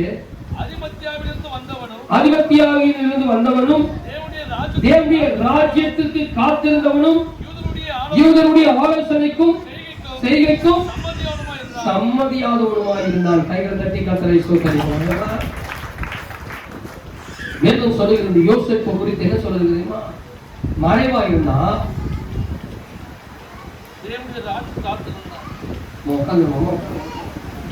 மறைவா இருந்த சீசனுக்குள்ள இருந்த ஒரு வைராக்கியத்தை நான் உங்களுக்கு காட்டுகிறேன். மறைவா இருந்த ஒரு சீசனுக்குள்ள இருந்த மறைவா இருந்தவருடைய அந்த சீசனுக்கு இருந்த குணம் எப்படிப்பட்டவங்க? ஆலோசனைக்காரனாய் இருந்தான். அவன் உத்தமனும் நீதிமானுமாய் இருந்தான். அவன் யூதருடைய பட்டணங்களில் ஒன்றாகிய அரிமத்தியாவிலிருந்து வந்தவனும் தேவனுடைய ராஜ்யத்திற்கு காத்திருந்தவனும் யூதருடைய ஆலோசனைக்கும் செய்கைக்கும் சம்மதியாதவனுமாய் இருந்தான். ஆமா, நான் 2 காரியத்தை நான் உங்களுக்கு சொல்றேன். ஒன்று, அந்த யோசேப்பு குணம் இயேசுவின் ராஜ்யம் வருவதற்காக காத்திருந்தான். எதற்காக காத்திருந்தான்? ராஜ்யம் மரித்து எழுந்தாதான் இந்த உங்களுடைய ராஜ்யம் வரும். ஏன்னா அவன் சத்தியத்தை கேட்கவே மரித்து ஆண்டவர் மரிக்கணும். வேதம் சொல்லுகிறது ராஜ்யம் உங்களுக்குள்ளே வைக்கிறது என்று சொன்னார் இயேசு. அந்த சத்தியத்தை கேட்டவர் அதான் விலைக்கு எனக்கு சொல்ல நேரம். ராஜ்யம் உங்களிடத்துல இருக்கு, என்னுடைய ராஜ்யம் உங்களோடு கூட இருக்கு. அப்படியானால் அந்த ராஜ்யம் வர வேண்டும். அந்த ராஜ்யம் வர வேண்டும் என்றால் இயேசு கிறிஸ்து மரிக்க வேண்டும். இயேசு கிறிஸ்து மரித்தால் அவரை அடக்கம் செய்ய வேண்டும். அவர் அடக்கம் செய்தார், அவர் எழுந்திருப்பார். அவர் எழுந்தார், போவார், திரும்ப வருவார். அப்பொழுது இந்த ராஜ்யம் இந்த பூமியில நிரப்பப்படும். ஹல்லேலூயா. அவர் மரித்தால் தான் அந்த ராஜ்யத்திற்கு சொந்தமுள்ளவர்களாய் நாம் எல்லோரும் மாற முடியும். அப்படியானால் அவர் அடக்கம் செய்ய வேண்டும். இயேசுவின் ராஜ்யத்தின் வருகைக்காக காத்திருந்தவன் யோசேப்பு. ஆகையால் தான் முன்னே ஒரு இடத்தை வாங்கி வைத்திருந்தார். முன்னாடியே ஒரு இடத்தை ஆயத்தப்படுத்தியிருந்தார். இப்பெல்லாம் சொல்றாங்க, நிறைய பேர் சொல்றாங்க அதெல்லாம் காப்பி அடிச்சது. நிறைய பெரிய ஆட்கள்லாம் பாத்தீங்கன்னா இடத்தை வாங்கி வச்சிருவாங்க முன்னாடி. நான் மரித்தால் இந்த இடத்துல எனக்கு அடக்கம் செய்யணும். இதெல்லாம் இயேசுவை பார்த்து காப்பளிக்கப்படுகிறது. இயேசுவுக்காக, இயேசுவின் மரணத்துக்கு பின் அடக்கம் செய்வதற்காக முன்னாடியே இடத்தை வாங்கி வச்சிருந்தோம்னா யோசிச்சு ஏன் அடக்கம் செய்யணும் தெரியுமா? இயேசுவின் ராஜ்யம் இந்த இடத்துக்கு வர வேண்டும். ஆமா, நீங்களா இயேசுவின் ராஜ்யத்துக்குரியவர்கள். கைகள் தட்டி கர்த்தரை ஸ்தோத்திரிப்போம். உலகத்தில் 2 ராஜ்யங்கள் இருக்கு. ஒன்று பிசாசின் ராஜ்யம், 2வது தேவனுடைய ராஜ்யம். நான் என் ஜபத்துல ஜெபிக்கிறதா, தினமும் ஜெபிக்கும் பொழுதெல்லாம் நான் ஜெபிக்கும் போதெல்லாம் இன்னைக்கு நான் அந்த அதிகாரத்தை தான் கேட்டு வாங்கிட்டு இருக்கிறேன். இன்னைக்கு நான் அந்த அதிகாரத்துக்கு ஆண்டு ஒரு ராஜ்யத்தை நான் கட்டணும். ராஜ்யத்தை கட்டணும்னா ஒவ்வொரு மனுஷனும் ஒவ்வொரு ராஜ்யத்துக்குரியது. ஆமா, இந்த தேவ ராஜ்யத்துல தேவ ஜனங்கள் இருக்கணும். சத்துடைய ராஜ்யத்தில் அநேகர் இருக்கிறார்கள். அவருடைய ராஜ்யத்துல வியாதி உள்ளவர்கள், பாவத்தில் இருக்கிறவர்கள் இருக்கிறார்கள். நான் தினமும் என் ஜபத்தில் தினமும் ஜபிக்கிறேங்க. எதை மறக்கணும் இருக்கணும் இல்லையோ, இதை மறக்கவே மாட்டேன் என் வாழ்க்கையில. அவன் ராஜ்யத்துல ஏகப்பட்ட மக்கள் பாவத்திலும் நோயிலும் பலவீனத்திலும் அகப்பட்டு இருக்காங்க. நீ என்னைக்காவது பார்த்தீங்கன்னா மறைவாக கூடிய ஜெபத்தை கேட்டு பாருங்க, எதை வேணாலும் மறப்பேன், இந்த ஜெபத்தை நான் மறக்கவே மாட்டேன், அதிகாரத்தை இன்னைக்கும் கடவுளத்தில் கேட்டு இருக்கிறேன், இயேசுவின் காட்சி இந்த பூமியில வந்துட்டே இருக்கணும். கைகள் தட்டி கத்தரை சோதனை. இயேசுடைய ராட்சியம் வரணும், இயேசுடைய ராட்சியம் நிரம்பணும். இயேசுவின் ராட்சியத்திற்காய் ஒரு யோசேப்பு காத்திருந்தானோ அந்த ராட்சியம் இந்த பூமியில இருக்கு, அந்த ராட்சியம் வெறுமையா இருக்கு. ஏகப்பட்ட மக்கள் பாவத்துல கட்டப்பட்டு அமராட்சியத்தில் இருக்கிறானே, ராஜ்யத்தில் இருக்கிற ஜனங்களெல்லாம் மீட்பாங்க. அல்லேலூயா. அவனுக்கு ஒரு எண்ணம் இருந்ததுன்னா இன்னைக்கு உட்கார்ந்துட்டு இருக்கிற நமக்கெல்லாம் எப்படி இருக்கணும் எண்ணம்? அவன் அதுக்குதான் அடக்காரங்களை செய்யணும்னு நான் சொல்றேன். அதுக்குதான் சொல்ற அடக்காரங்களை பண்ணணும். அடக்காரங்க பண்ணதான் அவன் ராஜ்யத்துக்கு வர முடியும். அவங்க அடக்காரங்க பண்ணினா ராஜ்யத்துக்கு வர முடியாது. அடக்காரங்க செய்யலா அவன் ராஜ்யத்துக்கு சொந்தமாக முடியாது. அவன் பிசாசின் ராஜ்யத்துக்கு சொந்தம் உள்ளவன். அவன் அவன் அடக்காரங்களுக்கு வரணும். அதுதான் இன்னைக்கு நான் உங்களுக்கு சொல்லிக் கொடுக்குறேன். நீங்க போயிட்டு யாரெல்லாம் ஆண்டவருடைய பிள்ளைகளா இல்லாத இருக்கிறார்களோ அவெல்லாம் பிசாசின் ராஜ்யத்துக்குரியவர்கள், அவர்தான் இயேசுவின் ராஜ்யத்துக்குள்ளார்கள். அவன் இந்த யோசிப்பு தேவ ராஜ்யத்துக்காக காத்துக் கொள்கிறான். எந்த இதுக்கும் அவன் என்ன செய்கிறான்? அந்த யூதருடைய ஆலோசனைக்கு செய்கைக்கும் சம்மதியாதவன். நீ என்ன சொன்னா நான் அதெல்லாம் என்ன செய்ய மாட்டேன், ஏற்றுக்கொள்ள மாட்டேன். நான் இயேசுவின் ராஜ்யத்துக்காக காத்திருக்கிறேன். நீ என்ன சட்டம் வேணாலும் போடு, நீ என்ன வேணாலும் சொல்லு, யார் என்னை தடுத்தாலும் நான் இயேசுவின் ராஜ்யத்துக்காக காத்திருக்கிறேன். அவர் ராஜ்யத்துக்காக நான் காத்திருக்கிற நாள் அவர் சடலத்தை கண்டிப்பா நான் வாங்குவேன். கண்டிப்பா நான் வாங்குவேன். நான் கொண்டு போய் அடக்கம் பண்ணுவேன். அதுக்காக தான் ஒரு தோட்டத்தை வாங்கி வச்சிருக்கிறேன். அந்த தோட்டத்துல இயேசுக்கு ஒரு கல்லறை செய்து வச்சிருக்கிறேன். அந்த கல்லறைக்குள்ள இயேசுவை கொண்டு போய் நிச்சயமா நான் வைப்பேன். யார் என்ன சட்டம் போட்டாலும் நான் அதை என்ன செய்ய மாட்டேன், கை கொள்ளவே மாட்டேன். சும்மா வீட்டுக்கார சொன்னாலும் உடனே பாய், பக்கத்திற்கு சொன்னாலும் உடனே ஐயோ அந்த இடத்துல போவாதீங்க, ஐயோ அவங்க சொல்லாதீங்க, ஐயோ அவங்க சொன்னா அவ்வளவு பிரச்சனை ஆயிடும். இதற்கெல்லாம் பயந்து கொண்டு இருக்கிற நீ உன் பக்கத்தில் இருக்கிற ஒரு யோசேப்பை எழுப்பி வைத்து ஆண்டவர் அதே இடத்துல கர்த்தர் காரியத்தை ராஜ்யத்தை கட்டுவார். கைகள் கட்டி சொல்லுங்களேன்.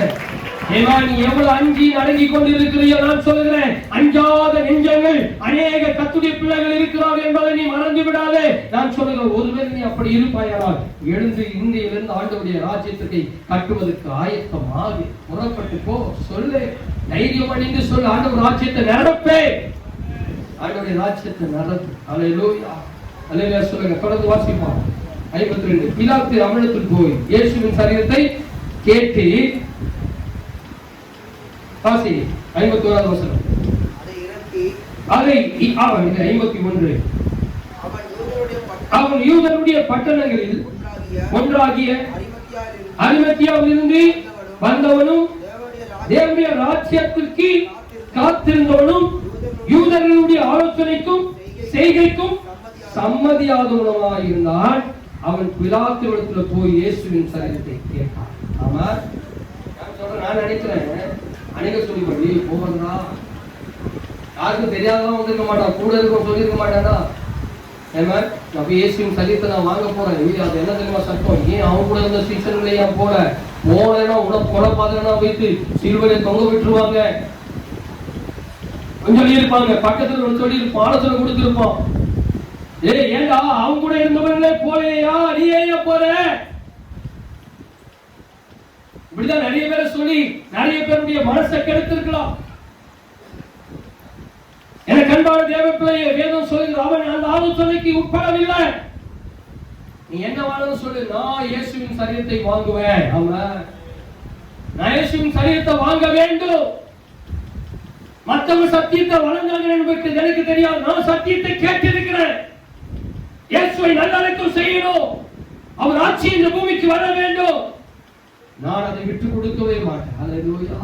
நம்ம மட்டும் பாட்டு பாடுவோம். என்னை விட்டு கொடுக்காதவர், என்னை நடத்துகிறவர், என்னை பாதுகாப்பவர். ஆனா நீ எத்தனை இடத்தை விட்டு கொடுத்திருக்கிற ஏசப்பாவை? ஏசப்பா நீ எத்தனை இடத்தை விட்டு கொடுத்திருக்கிற? வேலையில போன வேலையை பத்தி பேசுங்க. ஏங்க வேலையில வச்சுட்டு இருக்கீங்களா? எங்காவது ஒரு கிறிஸ்துவ பாட்டு பார்த்துட்டு எங்காவது பாட்டு காட்டி ஒரு இயேசு வெளிப்படுத்த முடியாது.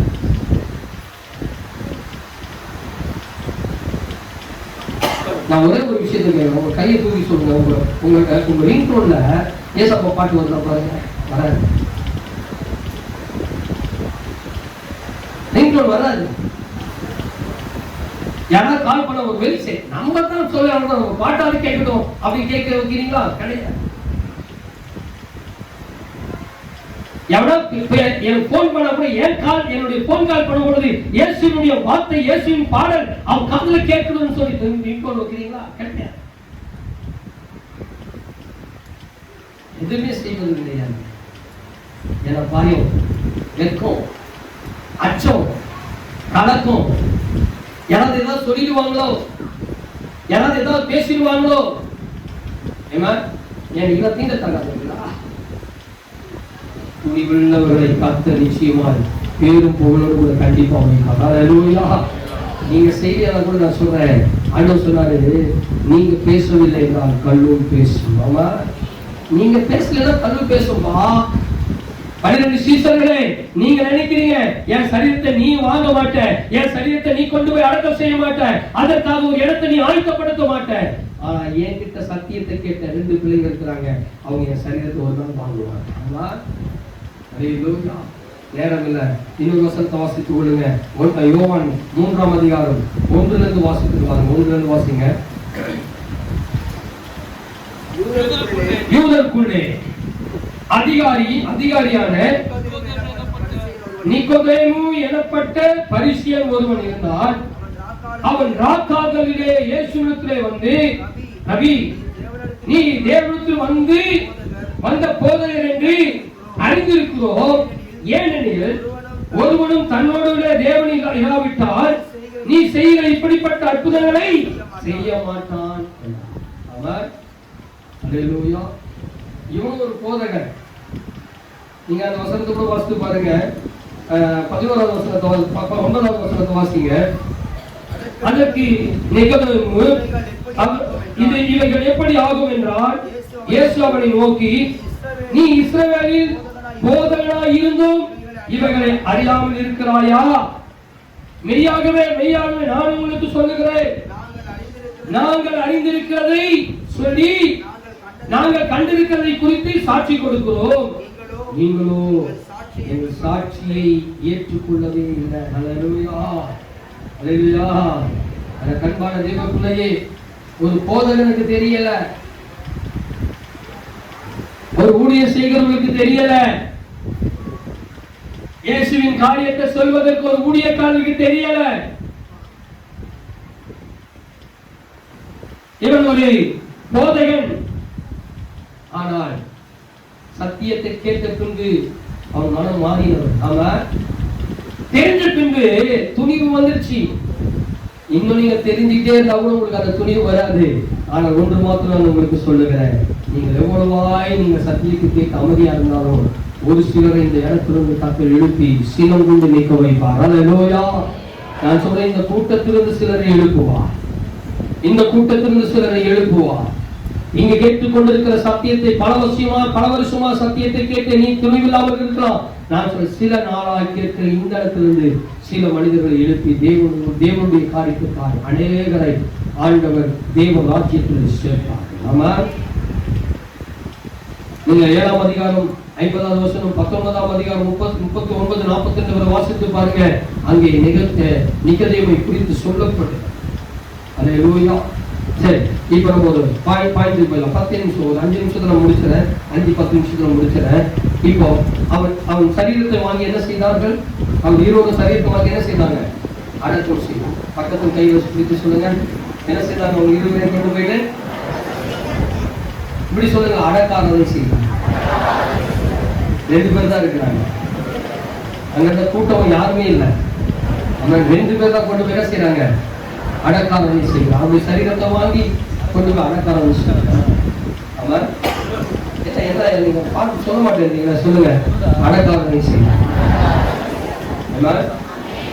அடக்காரனை செய்வதுதான் ஒழுங்கு. அடக்கம் செய்யவில்லை என்றால் எழுதுவதில்லை. அவன் அவன் எனக்கு அன்பான தேவ பிள்ளையை வேதம் சொல்லுங்கள், அடக்காரனை செய்தார், அடக்கம் செய்தார். இன்னைக்கு நான் உங்களுக்கு ஒரு விஷயத்தை நான் பதிவு பண்றேன். நீங்கள் எல்லோரையும் அடக்காரர்கள் செய்யணும். அவன் அநேகர் நீங்கள் அடக்காரர்கள் செய்ய வேண்டும்.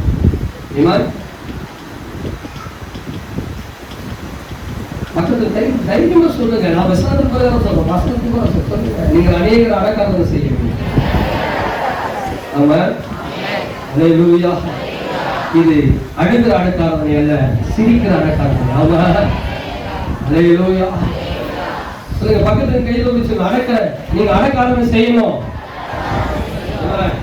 நீங்க நிறைய பேர் அடக்காரனை செய்யணும். அல்லேலூயா.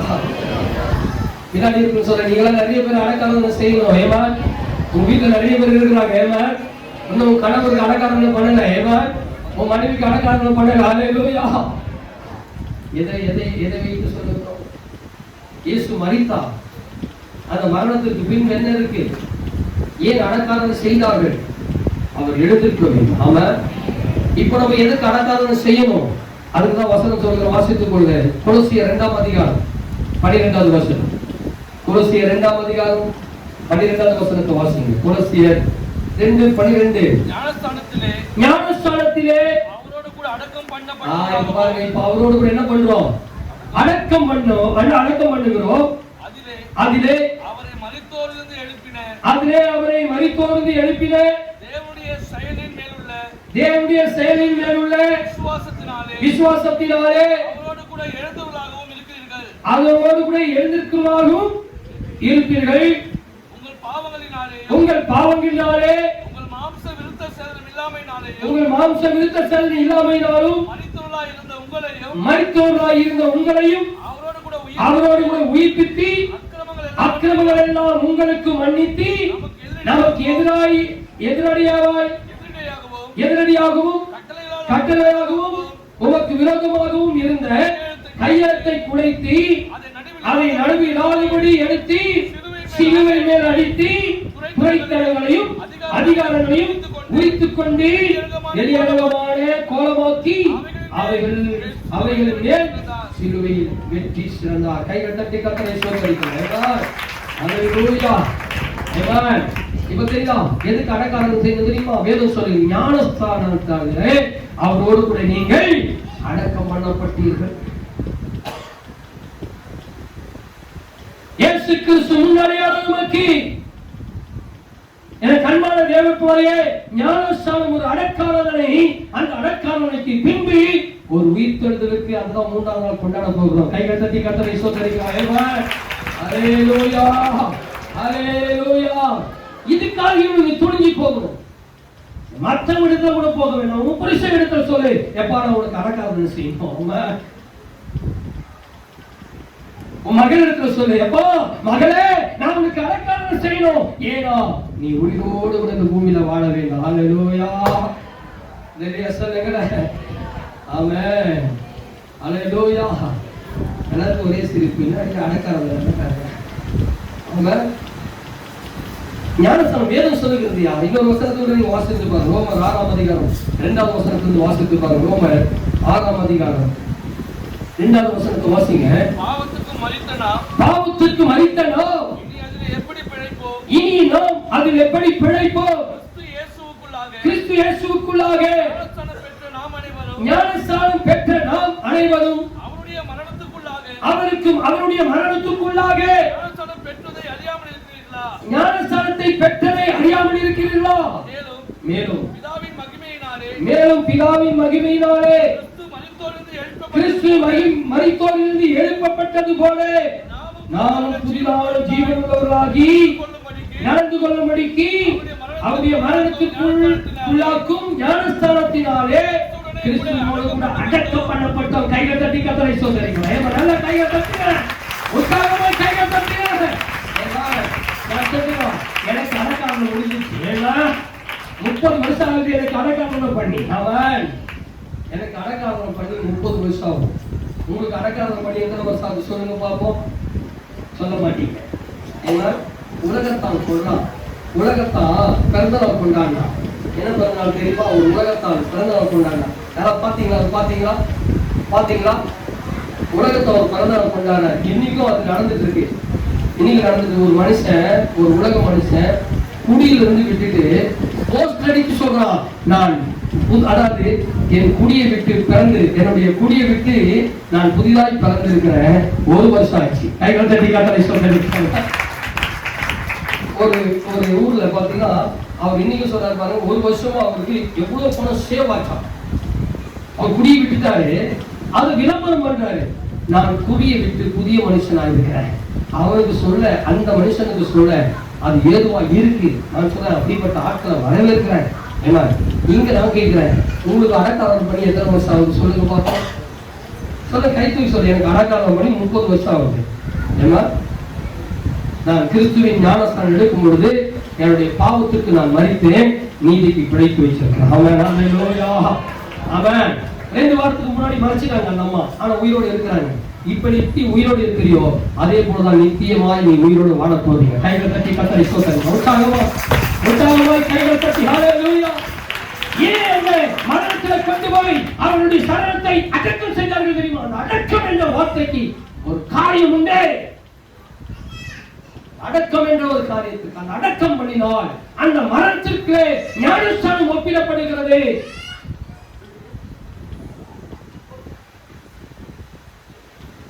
அந்த மரணத்திலே, அந்த மரணத்தின் மேல்தான் நாம் நம்பிக்கை கொண்டே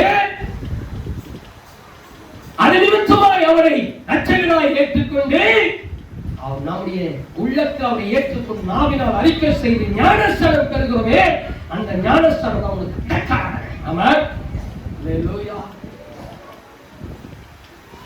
அங்கதான் அடக்காரன். ஆனா நிறைய பேர் அடக்காரர்கள் பண்ணி கூட நீங்க ஒன்றும் அந்த அடக்காரர்கள் இருக்கிற மாதிரி தெரியல. ஏன் சொல்றது பாக்குறீங்களா? யாரும் அடக்காரர்கள் போயிருக்கிறீங்க. சாவுக்களை உங்களுக்கு இப்படி சொன்னா புரியாது. சாவுக்களை யார் போயிருக்கிறீங்க? சாவு போயிருக்கிறியா? போயிருக்கிறீங்களா?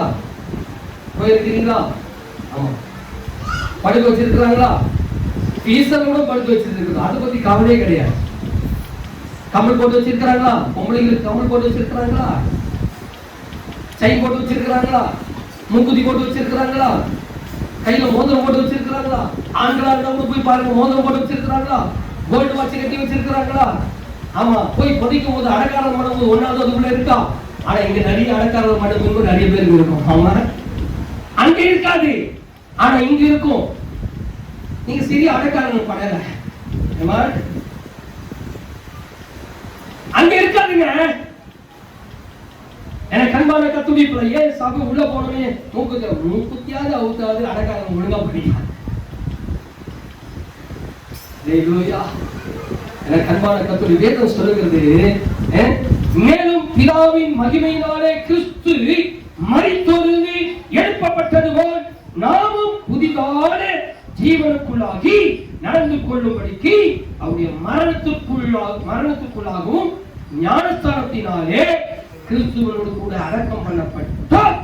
ஆகையால் அவர் மரணத்தின் சாயில் நாம் இணைக்கப்பட்டவர்களானால் அவர் உயிர்த்தெழுதின் சாயிலும் இணைக்கப்பட்டிருக்கும். கைகள் தட்டி கத்தரை சோதரிப்பேன். இந்த மரணத்தின் அடக்காரனுக்கும் உனக்கும் நமக்கு ஒரு சம்பந்தம் இருக்கு. அந்த அடக்காரம் தான் ஞானஸ்தானத்தின் அடையாளம். அந்த ஞானஸ்தானத்துல தான் நாம் அடக்கம் செய்கிறோம்.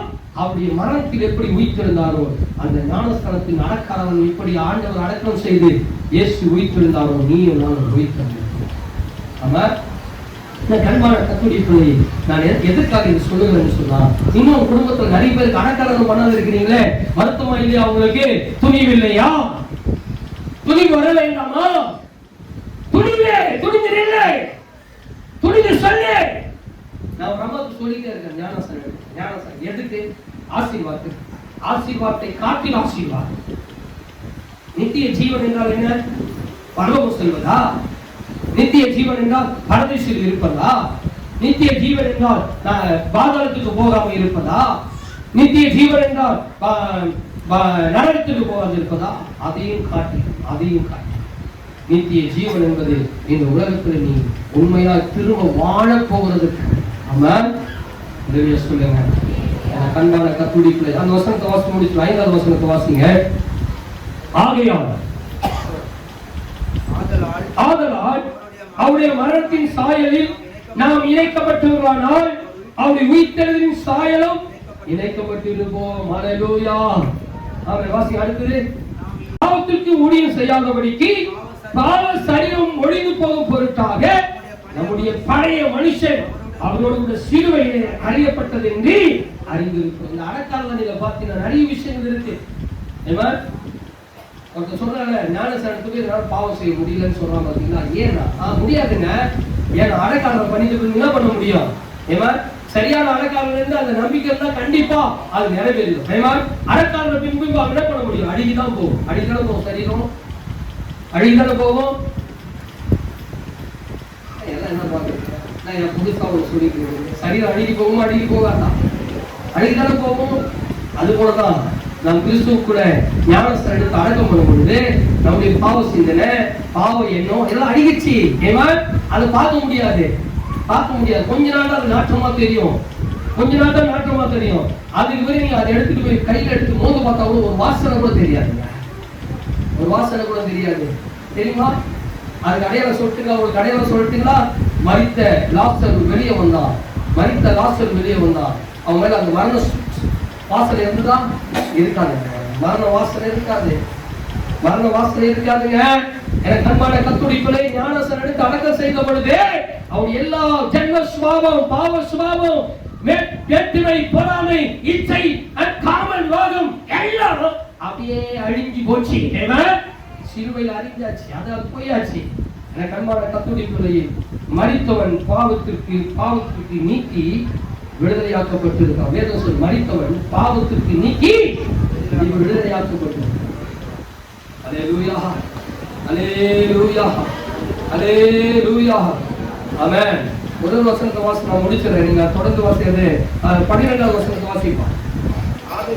ஆகையால் நீங்கள் சரீர இச்சைகளின்படி பாவத்துக்கு கீழ்ப்படியத்தக்கதாக சாவுக்கு ஏதுவான உங்கள் சரீரத்தை நீங்கள் உங்கள் அவயவங்களை அநீதியின் ஆயுதங்களாக பாவத்திற்கு ஒப்புக்கொடாமல் உங்களை மரித்தோர்ந்து பிழைத்திருக்கிறவர்களாக தேவனுக்கு ஒப்புக் கொடுத்து உங்கள் அவயவங்களுக்கு நீதிக்குரிய ஆயுதங்களாக தேவனுக்கு ஒப்புக் கொடு. ஆமென். அல்லேலூயா. 2 பேதுரு 1ஆம் அதிகாரம் 24வது வசனம். 1 பேதுரு 1ஆம் அதிகாரம் 24வது வசனம். 2 பேதுரு 1:24 இருக்கா? 2:24 வாசிங்க. Sorry sir. 1:24 இருக்கா? நாம் பாவங்களுக்கு செத்து கரெக்ட்டா? 2 பேதுரு 2:24 நாம் பாவங்களுக்கு செத்து நீதிக்கு பிழைத்திருக்கும்படி அவர் தாமே தமது சரீரத்திலே தம்முடைய பாவங்களை சிலுவையின் மேலே சுமந்தார். அவருடைய கழுகுகளால் குணமாகிறோம். கைகள் தட்டி கர்த்தரை ஸ்தோத்திரிக்கலாம். ஹல்லேலூயா. நல்லா கட்டுங்க. ஆமென். நாம் பாவத்துக்கு செத்து நீதிக்கு பிழைத்தோம். பாவத்துக்கு செத்து நீதிக்கு பிழைச்சோம். அந்த அடக்காரன் செத்தா என்ன செய்யணும்? அடக்காரன். அந்த அடக்காரன் எங்க? ஞானஸ்நானம். ஞானஸ்நானத்துக்கு அடக்காரன் கொடுத்து தேவன் நம்ம எழுந்திருக்க செய்யணும். ஆமென். அல்லேலூயா. வேதம் சொல்லுகிறது ஒருவன் கிறிஸ்துவுக்குள் இருந்தால் அவன் புதிய சிருஷ்டியாகும். ஆமென். இப்ப நான் சொல்ற உங்களை கேட்கிறேன், அடக்காரன் வேணுமோ வேண்டாமா? அடக்காரன் வேணுமோ வேண்டாமா? எல்லாத்தையுமே அடக்காரன் வேணும். ஏமா நீ 2வது அடக்காரன் பண்றது போது கவலைப்படாத. கைகளை தட்டி கர்த்தரை ஸ்தோத்திரிக்கலாம். ஹல்லேலூயா.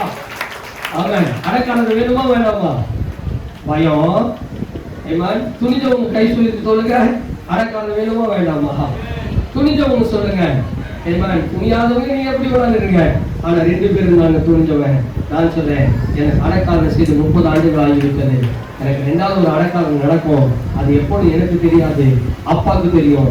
ஆனா அந்த 2 அடக்காரன், முன்னாடி அடக்காரன் எப்படி நான் பாவத்துக்கு மரித்து நீதிக்கு பிழைத்திருக்கிறோனோ அதே போல எனக்கு 2வது அடக்காரன் நடந்தாலும் நான் மீண்டுமா பிழைத்து இந்த பூமியில வாழ்றேன். கையில தட்டி கர்த்தரை ஸ்தோத்திரிக்கலாம்.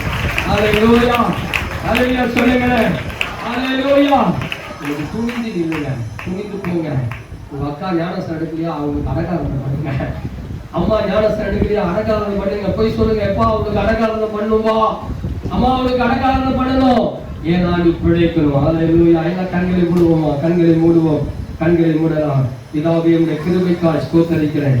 துணிந்து இயேசுவுக்காக போங்க, துணிந்து இயேசுவுக்காக நில்லுங்க, துணிந்து இயேசுவுக்காக சொல்லுங்க. அங்க இருக்கிற ஜனங்களுக்கு அடக்காரம் செய்ய வேண்டும். எனக்கு அன்பான தேவப்பிள்ளையை, ஞானஸ்தானத்தில் அடக்கம் செய்து பாவத்திற்கு மரித்து நீதிக்கு பிழைக்க வேண்டும்.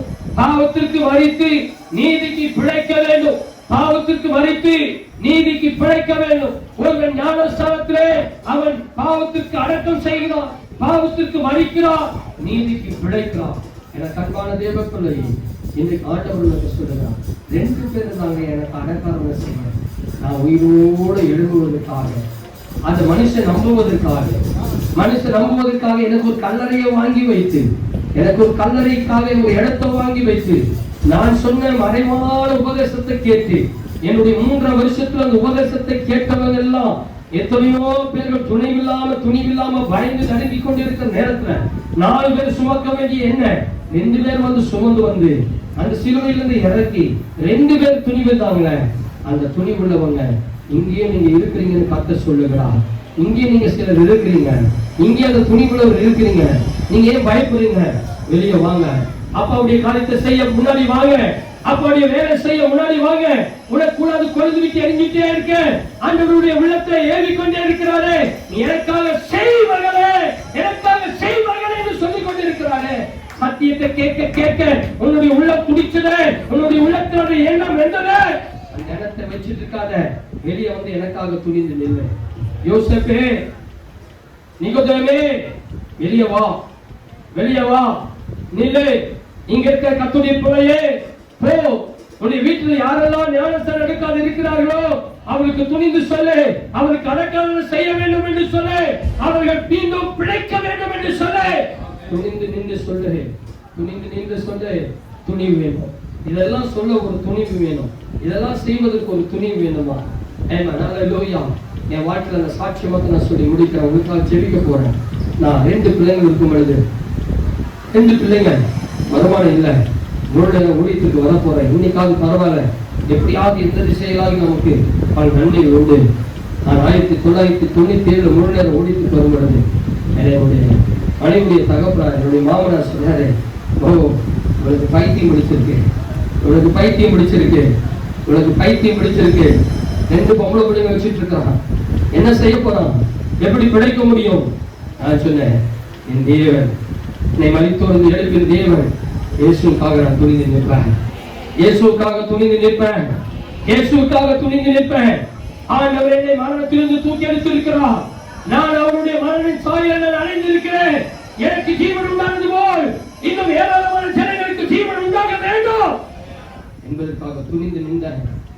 என் குடும்பத்தின் சூழ்நிலை, ஒரு பக்கம் நெருக்கங்கள், ஒரு பக்கம் கஷ்டங்கள், ஒரு பக்கம் மதுரையின் கோட்டைகள், பசி, ஆனால் அத்தனையும் தாண்டி என்னை எழுப்பின ஆண்டவர் இன்னும் ஏராளமாக எழுப்ப வேண்டும் என்று சொல்லி ஆண்டுடைய வேலையில முன்னின்று இன்றைக்கு கர்த்தர் ஆயிரக்கணக்கான ஜனங்களை ஆண்டவருக்கு அடக்காரம் செய்து, பாவத்துக்கு அடக்கம் செய்து, ஞானஸ்தானத்திலே அடக்காரம் செய்து, இன்றைக்கு அவர்கள் நீதி உள்ளவர்கள் ஆக்கி, அதன் மூலமாய் கிளைகள் எழுப்பி, அதன் மூலமாய் பரவி, இன்னைக்கு 1000 மக்களுக்கு அடக்காரம் செய்து, பிழைப்பதற்கான அடக்காரம் செய்து வழி நடத்தி கொண்டு துணிஞ்சு வெளியவா. அன்பு மகளே வெளியவா, அன்பு மகனே வெளியவா. நீ மறைஞ்சிருக்காத யோசேப்பின் ஆவி உனக்குள்ள இருக்கு, யோசேப்பின் ஆவி உனக்குள்ள இருக்கு, நிகழ்வுன்ற ஆவி உனக்குள்ள இருக்கு. அன்பு மகளே, இயேசுக்காக ஏதாவது செய்யணும்னு துடிச்சிட்டு இருக்கிறிய, இயேசுக்காக நான் பணம் நினைக்கிறேன், இனி தாமதிக்காத, எதை கண்டு பயப்படாத, எழுந்து நின்று துணிந்து நின்று உன்னை கொண்டு ஆண்டவர் பெரிய காரியத்தை செய்வார். ஹல்லேலூயா. எல்லா கரங்களை தூக்கி சொல்லுங்க, இன்றிலிருந்து என்னுடைய பார்வை, இன்றிலிருந்து என்னுடைய பார்வை ஞானஸ்தானம் எடுக்காதவர்கள், ரட்சிக்கப்படாதவர்கள், அவருக்கு ஞானஸ்தானத்தை கொடுத்து அடக்காரம் செய்து, அவர் பாவத்திற்கு மறித்து அவர் நீதிக்கு பிழைக்க செய்யணும். அந்த துணிவு எனக்குள்ளே இன்றையிலிருந்து உருவாக்கி கொள்ள வேண்டும். உருவாக்கி போவேன் என்று சொல்லுங்க, ஆமேன்னு சொல்லுங்க. துணிவோடு போவேன்னு சொல்லுகிறோம், ஆமேன்னு சொல்லுங்க. பிதா குமாரன் பரிசுத்த ஆவிக்குள் ஒப்புக்கொடுக்கிறோம். இயேசு மூலமாக. ஆமென்.